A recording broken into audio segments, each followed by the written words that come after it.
ಹರಳಕಟ್ಟ ಸರ್ಕಾರಿ ಶಾಲೆಯ ಅಡುಗೆಯವರು ಹಾಗೂ ಅಂಗನವಾಡಿ ಸಹಾಯಕಿ ಇವರ ಸೇವೆಯನ್ನು ಗುರುತಿಸಿ, ಸನ್ಮಾನಿಸಿ ಗೌರವಿಸಲಾಯಿತು.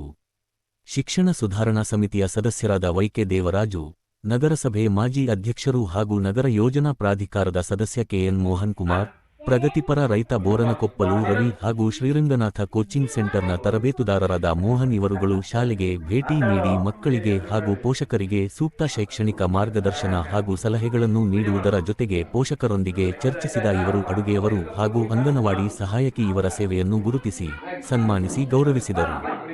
ಇದೇ ಸಂದರ್ಭದಲ್ಲಿ ಎಲ್ಲ ಮಕ್ಕಳಿಗೂ ಪೆನ್ನು, ಪೆನ್ಸಿಲ್ ಮತ್ತು ಸ್ಕೇಲನ್ನು ಕೊಟ್ಟು ನಂತರ ಮಕ್ಕಳು ಹಾಗೂ ಪೋಷಕರಿಗೆ ಸಿಹಿ ವಿತರಿಸಿದರು.